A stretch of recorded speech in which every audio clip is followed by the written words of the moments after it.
Okay, for this particular section here, I'm only going to cover one of the two, because if they're repeating, there's no need to be repeated. Control new. Well, for questions like this, basically the x, y, right? x, y. It's just that this one is x1, y1, x2, y2. So 8 minus 3, 9 minus 6. So it's 5 over 3. Okay, so this basically, the same thing you would do here, negative 7 minus 5 divided by 2 minus 1. It's just to make sure you include the sign, okay? The sign must be included. For the equation of the straight line here, make sure you understand that this particular point, the gradient is 0, negative 1, and that's 1, 1. You might not have guessed that you need to go to, in order to get the calculator, to let the calculator do the work for you, you need to go to this particular point here. You need to go to spreadsheets. You go negative 0, all right, negative 1, okay, 1, 1. All right, so you go here, you press doc, insert, no, sorry, hang on, where was I? That's right, insert, and you need to do number 7, which is data and statistics. All right, so remember, this is back to bivariate data. Bivariate data is very much part of like the skill set. We're doing something called linear regression. Menu, analyze, 6, regression. Now we want mx plus b, which is essentially the same thing as y equals to mx plus c. So 2x plus negative 1 means, minus 1. All right, the same thing goes here. You don't even need to delete anything. Press Control left. Oh, sorry, yeah, Control left. There we go, Control left, Control right. Hold down Control, hold down left. You just need to type the numbers in, it automatically updates it. Negative 6, 1. Negative 6, 1. The one is 3. Negative 2. You go Control right. Look, the thing will automatically give you whatever you need to, but it's negative 0.3333x plus minus 1. If you want to get a better view, you can always do this again. So x, and you get y again. Hang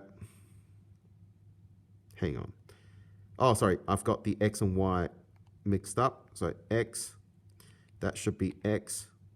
There we go. So if you simply just redo the table again to get this view again going. But you must realize that negative 0.3333 is basically negative 1/3 x minus 1. Okay, that's something you need to know.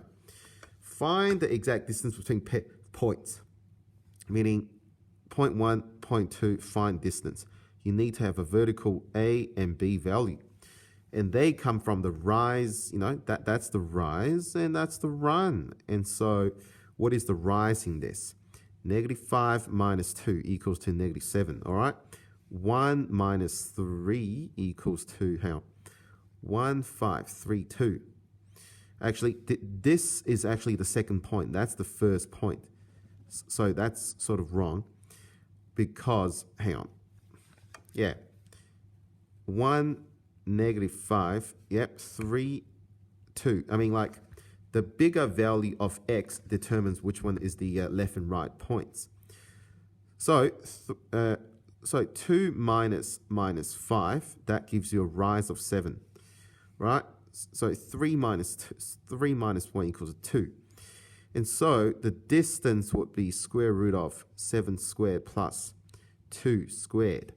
So 49 plus 4 is 53, square root of 53. That's the exact value. Find the midpoint of the two. As I suggest, x1 plus y, basically add up the 2 points divided by 2. So 3 plus 1 over 2, that gives you 2. 2 plus negative 5 over 2, that would be negative 3 over 2. Is that correct? Yes. 2 plus negative 5, yep, negative 3 over 2. Yep. Find the value. Okay, now we've got a bit of a problem.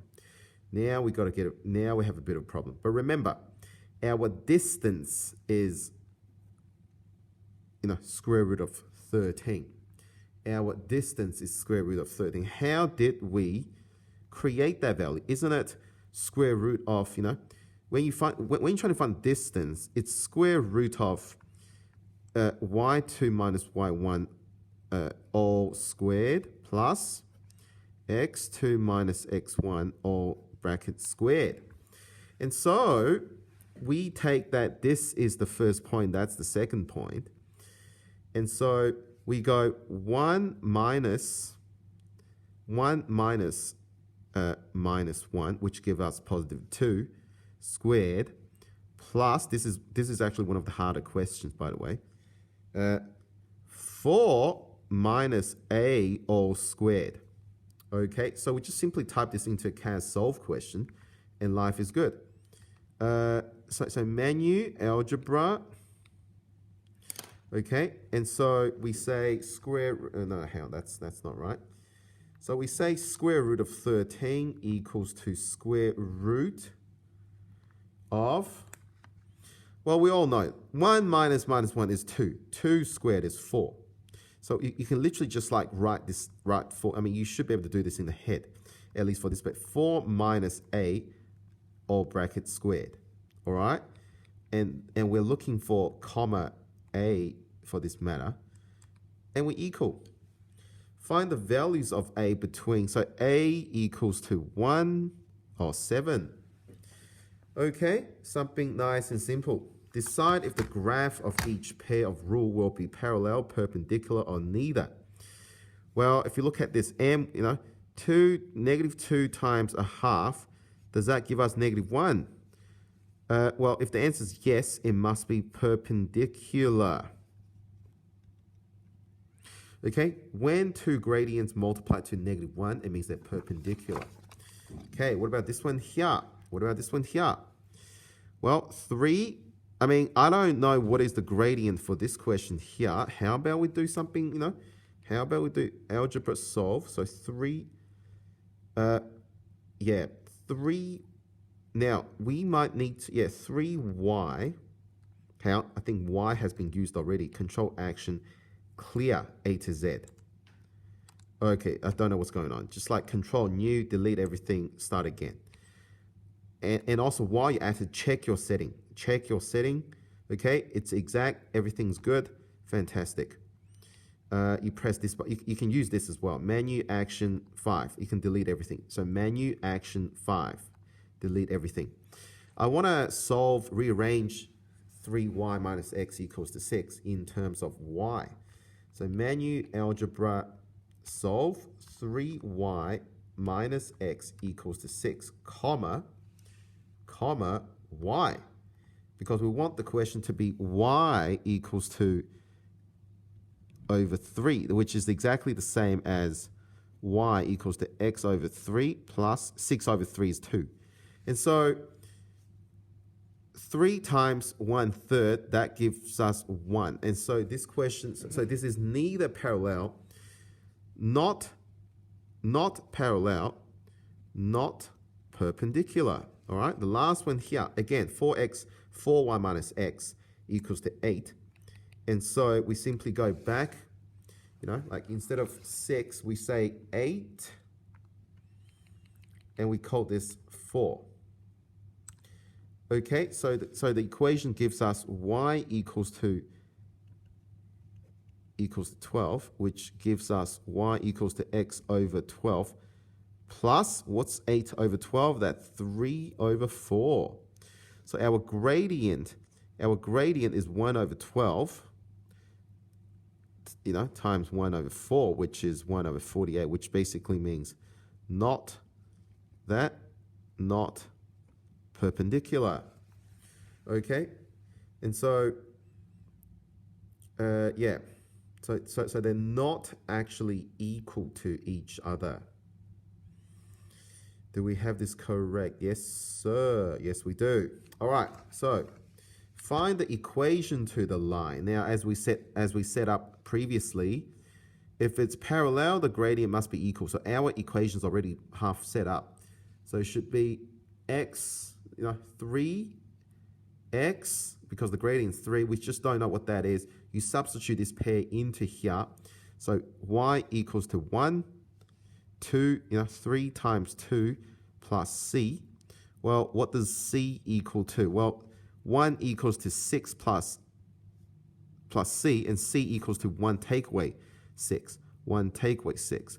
So c equals to -5, and this equation should be y equals to 3x minus 5.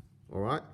Perpendicular. Now, perpendicular, remember the word called negative reciprocal, meaning simply means put a negative sign, reverse the sign, swap the top and bottom around. We've already done that. So we're simply substituting x equals to 4 and 6 in there. So 6 equals 2 times 4 plus c. And 6, to find c, 6 minus, well, we can simplify this. 5 times 4 is 20. 20 over 2 is 10. 6 minus 10 equals to -4. Your equation equals to 5 over 2x minus 4. All right?